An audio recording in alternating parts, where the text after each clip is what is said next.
Nigel Farage has always done very well on the go for a drink with test. People, they might not like his politics, but they think he'd be a good time. And the fact that Andy Burnham is just ahead on that, I think is a good sign of how he's interacting with the public. Okay. The Polling Station with Luke Tryl on Times Radio.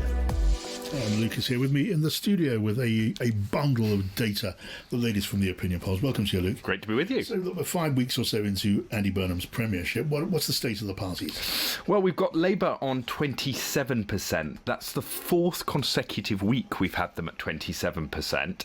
That is 4 points ahead of Reform, who are on 23%, and the Conservatives are on 22%. So just behind them, it's quite a close battle for second place in our poll.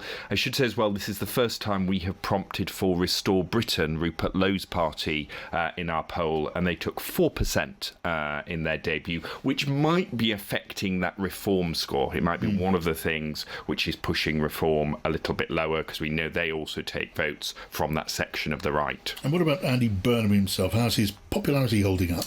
So it's pretty good. He's on plus 12, which in an anti-politics era, it isn't bad at all. Certainly better than the sort of minus 40s Keir Starmer was at. But that is on the lower side since he became Prime Minister. He does seem to have had a little bit of a dip. His high was plus 20. He's now plus 12. It'll be interesting to see what happens to that once Parliament comes back. But ahead of the other leaders, Kemi Badenoch is on total net neutral, on 0. Ed Davey minus 8. Nigel Farage minus 23 and Zach Polanski minus 26. Okay, so the Labour Party doing comparatively well when you look at where they were. I suppose you could say that isn't difficult considering how dreadfully they were placed not so long ago, but it's got better.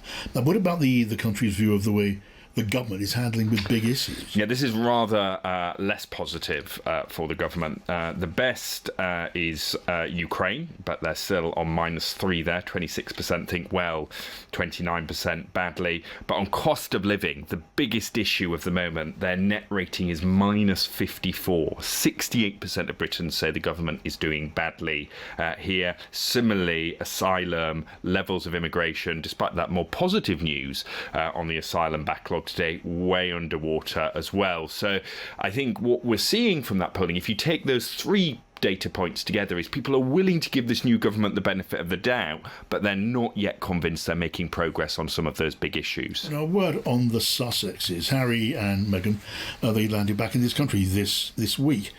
We've been talking quite a lot about it, but the British public, are they very much moved? Well, we asked if people were happy or sad about the Sussexes' return, and we found that 20% of the public said that they were happy, 22% said they were unhappy, and 57% said, I don't care either way, which I think is quite revealing. A big chunk of the public not moved by the Sussexes' return. They do divide opinion and have done for, almost from the start, and not universally popular. No. So when you sort of ask people, do you have a positive or negative view of the Sussexes, they're both underwater. So 33% have a positive view of Prince Harry, 44% negative. For Meghan Markle, it's even worse. Only 18% have a positive view, whereas 52% have a negative view. The one sort of caveat and nuance to that is amongst younger people. Yes. So younger people are more likely to have a positive view. And what's interesting is for all of the other royals, they become more popular with older generations. The Sussexes are the opposite. They're popularity dips with older generations. So, there's always been that idea of, could the Sussexes speak to people that other royals can't? And that does seem perhaps to be borne out by this data. That is interesting, isn't it? Now, we're going to be packing our bags and off to various sort of centres for party conferences quite soon now. We do that every year. It's part of our cycle, part of our duty as part of our coverage of British politics. The British public, the consumer of our output, however, maybe not quite as enthusiastic about sucking it up as much as we are pumping it out. No, absolutely. Well, with party conference season kicking off next week with Reform's conference, we asked people, how closely do they tend to follow party conferences?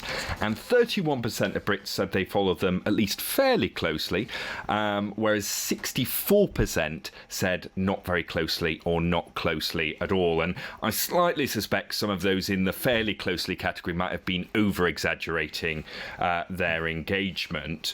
We also asked, do they matter? Do they actually make a difference to their lives? And again, it was similar numbers here. Around 63% said that, the things which happen at conference don't really have an impact on my life. Around a third thought that they might. We are, as a country, very much behind Ukraine.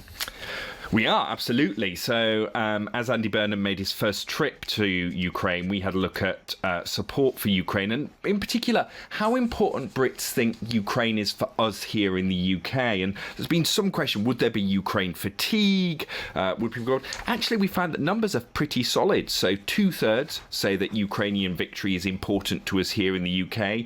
Just 10% say unimportant. And interestingly, a majority of voters of all parties think that it's important.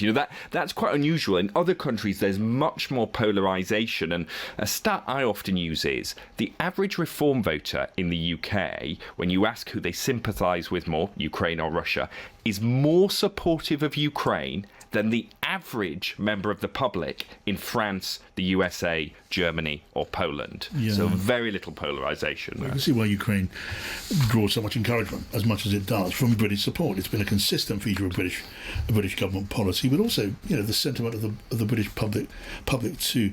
And that's been true in many parts of Europe, but just not to the same extent. And there's been evidence of that support among the general public of various parts of Europe rather waning a bit.